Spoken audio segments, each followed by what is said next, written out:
Kita semua kayaknya pernah lihat cerita ini kan? Ada seorang pemimpin yang kita kagumi, visinya keren, integritasnya kayaknya nggak usah diragukan lagi, tiba-tiba jatuh. Atau sebuah organisasi, entah itu perusahaan, komunitas, atau bahkan gereja, yang tadinya jadi panutan, sekarang kok rasanya rapuh, penuh drama, dan kayak kehilangan arah. Pemandangan kayak gini tuh saking seringnya jadi hampir biasa aja. Tapi kali ini kita nggak akan berhenti cuma di berita kejatuhannya. Kita mau melakukan sesuatu yang lebih dalam, semacam otopsi organisasi. Kita bakal ambil pisau bedah analisis buat mengupas lapis demi lapis krisis ini, menggali jauh lebih dalam dari sekedar salah satu orang, untuk mencari kemungkinan adanya penyakit yang lebih serius, semacam kanker sistemik yang mungkin udah lama menggerogoti dari dalam. Nah, ini dia pertanyaan paling penting yang bakal jadi pemandu investigasi kita. Refleks pertama kita yang paling gampang, ya nunjuk satu orang, si apel busuk. Kita jadiin dia pusat semua masalah. Kalau dia disingkirin, kita ngerasa masalahnya selesai. Padahal, cara kayak gitu, walaupun simple, sering banget menipu. Gimana kalau jatuhnya pemimpin itu bukan penyebabnya, tapi cuma gejalanya aja? Gejala yang paling kelihatan dari sebuah keranjang, sebuah sistem, budaya, dan struktur yang tanpa kita sadar udah lapuk dan beracun. Keranjang yang rapuh ini mau dimasukin apel sebagus apapun, ya lama-lama bakal ikut busuk juga. Jadi pertanyaannya bukan lagi siapa yang jatuh, tapi apa sih yang bikin dia jatuh? Oke, mari kita pertajam cara pandang kita. Di satu sisi, ada mentalitas nyari siapa yang salah. Fokusnya ya ke pengadilan moral satu orang, kelemahan karakternya, dosanya, kegagalannya. Ini tuh jalan pintas yang seringkali cuma memuaskan hasrat kita buat nyari kambing hitam. Tapi, di sisi lain, ada pendekatan seorang detektif sistemik, nyari apa yang salah. Nah, di sini kita tahan dulu ngejudge, kita seliduki dulu, kita baca polanya, kita identifikasi mana struktur yang bermasalah, dan kita coba pahami gimana sebuah ekosistem organisasi yang nggak sehat itu bisa lahir dan bertahan. Di penelusuran kita kali ini, kita akan ambil jalan kedua. Jalan yang lebih susah, tapi hasilnya jauh lebih mencerahkan. Kita nggak akan jadi hakim, kita akan jadi ahli patologi organisasi, mencari akar penyakitnya. Sebelum kita bisa mendiagnosis penyakitnya, kita harus paham dulu dong, gimana sih anatomi tubuh yang sehat itu? Untuk itu, kita perlu mundur sedikit ke belakang, melihat sebuah cetak biru yang umurnya udah 500 tahun. Cetak biru ini dirancang justru untuk satu tujuan utama, mencegah kekuasaan numpuk di tangan satu orang. Ini bukan sekedar teori manajemen loh, ini adalah respons teologis dan struktural terhadap krisis kepemimpinan besar yang terjadi pada masanya. Kita akan lihat sebuah desain kepemimpinan yang secara radikal beda banget sama model piramida ala CEO yang kita kenal sekarang. Jantung dari cetak biru ini adalah sebuah prinsip yang namanya kristokrasi. Mungkin istilahnya kedengaran berat ya, tapi gagasannya itu revolusioner banget. Kristokrasi itu bukan demokrasi, di mana pemimpin itu cuma perpanjangan tangan suara mayoritas. Jelas juga bukan otokrasi, di mana satu pemimpin punya kuasa mutlak. Kristokrasi itu artinya pemerintahan oleh Kristus. Maksudnya, otoritas tertinggi, keputusan final, dan arah utama organisasi itu bukan punya pendeta, bukan punya majelis, tapi punya Kristus sendiri sebagai kepala. Ini mengubah segalanya. Para pemimpin, sehebat apapun mereka, statusnya cuma pelayan, cuma instrumen.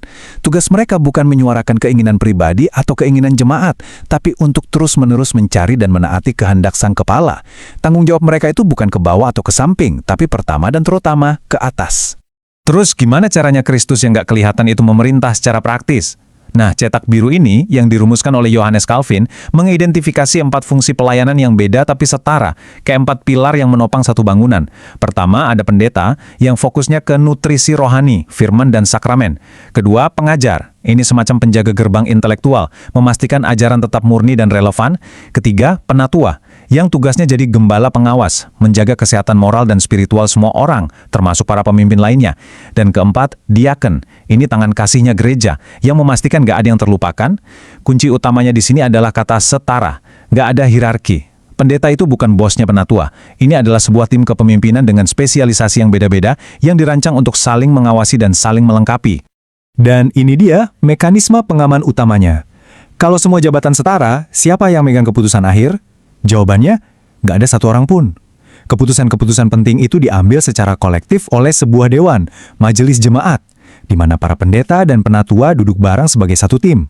Jadi, otoritas tertinggi di level lokal itu ada di dewan ini, bukan di satu figur pendeta senior. Sistem ini sengaja dirancang untuk jadi nggak efisien kalau dibandingin sama model korporat. Kenapa? Karena desain ini dibangun di atas kesadaran yang mendalam tentang kerapuhan manusia. Sistem ini mengakui kalau setiap manusia, termasuk pemimpin rohani, itu rentan sama dosa, ambisi pribadi, dan punya blind spot. Kekuasaan bersama ini adalah rem pengaman untuk mencegah penyalahgunaan kuasa yang selalu jadi godaan. Oke, kita udah lihat cetak biru idealnya yang dibangun di atas prinsip bagi-bagi kekuasaan dan akuntabilitas bersama. Sekarang, mari kita kenakan jubah ahli patologi kita. Apa yang terjadi kalau cetak biru ini diabaikan, dilupakan, atau sengaja diubah? Krisis kepemimpinan itu jarang banget kejadiannya tiba-tiba meledak. Dia lebih mirip penyakit kronis yang gejalanya muncul pelan-pelan, sering dianggap sepele, sampai akhirnya ambruk semua sistemnya. Kita akan identifikasi 5 gejala utama atau sindrom yang menandakan adanya penyakit sistemik yang serius. Anggap aja ini sebagai daftar check-up kesehatan, bukan cuma buat gereja tapi buat organisasi manapun yang Anda geluti. Nah, ini dia kelima tipe krisis yang seringkali saling terkait. Pertama, otoritarianisme spiritual. Ini waktu pemimpin menyamakan suaranya dengan suara Tuhan. Kedua, fragmentasi kolegial. Saat tim kepemimpinan yang harusnya solid malah pecah jadi kubu-kubu yang saling sikut-sikutan diam-diam. Ketiga, kelelahan sistemik, di mana sistemnya itulah yang justru bikin orang-orang terbaiknya kehabisan bensin. Keempat, krisis integritas, saat ada jurang besar antara omongan dan perbuatan. Dan kelima, krisis identitas, saat organisasi lupa alasan utama kenapa mereka ada. Masing-masing ini adalah lampu merah. Yuk, kita bedah 2 yang paling umum dan paling merusak. Gejala pertama dan mungkin yang paling mematikan adalah otoritarianisme spiritual. Ini terjadi ketika seorang pemimpin udah nggak bisa lagi bedain antara jabatannya, dirinya sendiri, dan kehendak Tuhan. Akibatnya apa? Setiap kritik atau pertanyaan soal kebijakannya nggak lagi dianggap sebagai masukan, tapi dianggap sebagai pemberontakan rohani, nggak taat atau bahkan serangan iblis. Ruang untuk dialog sehat dan koreksi jadi makin sempit sampai akhirnya hilang sama sekali. Seperti yang tertulis di sini, masalah itu nggak hilang hanya karena dibungkam. Dia justru membusuk di bawah permukaan, numpuk jadi kepahitan dan ketidakpercayaan, tinggal nunggu waktu yang pas buat meledak dan menghancurkan semua fondasi yang udah dibangun. Gejala berikutnya yang relevan banget di zaman hustle culture ini adalah kelelahan sistemik atau systemic burnout. Penting banget buat digarisbawahi ya, ini bukan tentang 1-2 orang yang kecapean karena nggak bisa atur waktu.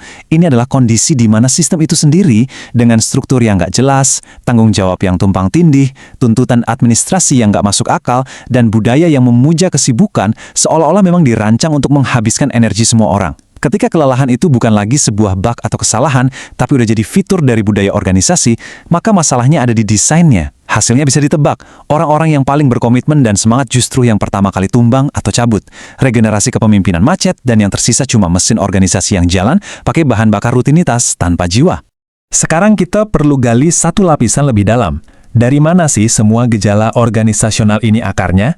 Seringkali sumbernya itu tersembunyi di lapisan psikologis para pemimpin yang nggak pernah disadari atau dipulihkan. Konsep seperti narsisme rohani muncul ketika keberhasilan pelayanan jadi satu-satunya sumber identitas diri. Jadinya kritik terhadap pelayanan dirasain sebagai serangan terhadap eksistensi pribadinya. Lalu ada kerapuan emosional, ketidakmampuan untuk nanggung stres, kritik, dan kegagalan yang bikin pemimpin jadi defensif banget.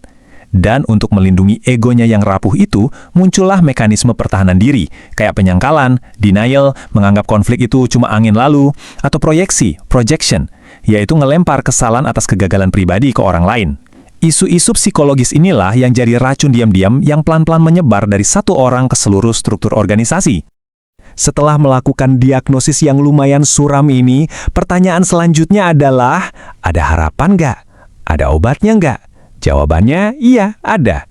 Tapi solusinya nggak bisa sekedar tambal sulam. Ganti pemimpin atau ubah 1-2 aturan aja nggak akan cukup kalau penyakitnya udah sistemik.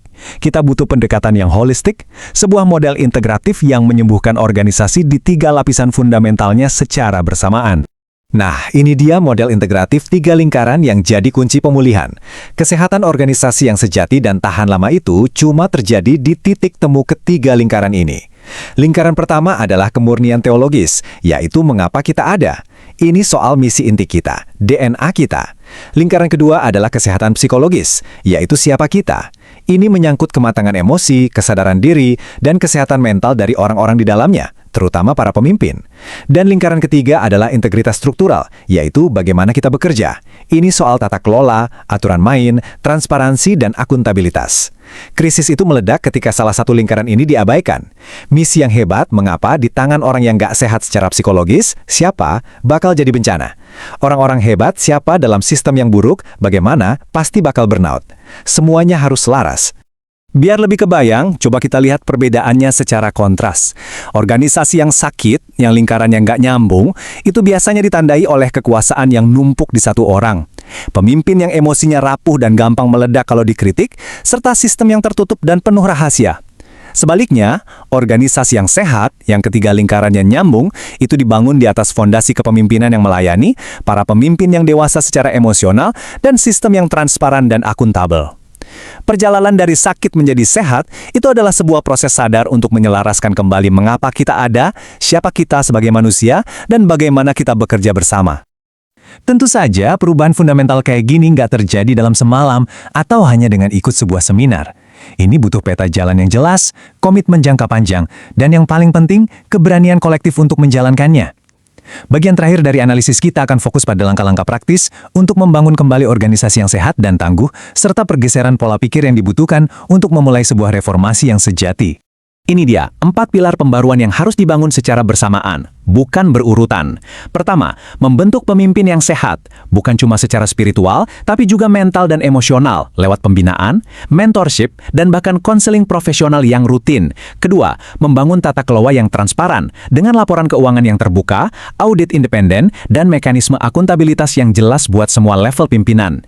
Ketiga, memprioritaskan kesejahteraan tim, dengan menjamin hak untuk istirahat, memberikan batasan kerja yang sehat, dan menyediakan ruang aman untuk pemulihan. Dan pilar keempat yang paling fundamental adalah menciptakan budaya dialog, di mana kritik konstruktif dan beda pendapat itu nggak dilihat sebagai ancaman, tapi justru sebagai aset berharga untuk bertumbuh bersama. Keempat pilar tadi pada akhirnya bertujuan untuk mengubah organisasi menjadi apa yang disebut oleh pakar manajemen Peter Senge sebagai organisasi pembelajar. Ini adalah sebuah pergeseran identitas yang krusial. Organisasi pembelajar itu bukan organisasi yang nggak pernah gagal. Justru sebaliknya, ini adalah organisasi yang secara sadar dan sistematis menjadikan kegagalan dan krisis sebagai pelajaran paling berharga. Rapat evaluasi bukan lagi ajang saling menyalahkan, tapi jadi ruang refleksi yang jujur untuk bertanya, oke, apa yang bisa kita pelajari dari sini? Daripada terjebak dalam siklus krisis yang sama terus-menerus, organisasi ini mampu beradaptasi, berevolusi, dan jadi lebih bijaksana dan kuat seiring berjalannya waktu. Dan pada akhirnya, kita harus sadar kalau perjalanan ini lebih dari sekedar perbaikan manajemen atau restrukturisasi organisasi. Seperti yang ditekankan di kutipan ini, reformasi sejati pada intinya adalah sebuah tindakan spiritual. Ini adalah bentuk pertobatan institusional, sebuah pengakuan bersama atas kerapuhan sistem kita, keberanian untuk mengakui kesalahan dan belajar dari krisis, serta kerendahan hati untuk membuka diri terhadap koreksi dari dalam maupun dari luar. Tanpa dimensi spiritual yang mendalam ini, semua upaya reformasi cuma akan jadi perbaikan teknis yang kosong, yang mungkin memperbaiki struktur, tapi gagal memulihkan jiwa organisasinya. Kita telah sampai di akhir otopsi kita. Kita sudah membedah anatomi ideal kepemimpinan, mendiagnosis 5 gejala penyakit sistemik, menemukan obat 3 lapis, dan merumuskan 4 pilar pembaruan. Tapi, semua analisis ini nggak akan ada artinya tanpa satu bahan terakhir yang paling penting, keberanian. Keberanian untuk berhenti mencari kambing hitam di luar dan mulai bercermin ke dalam.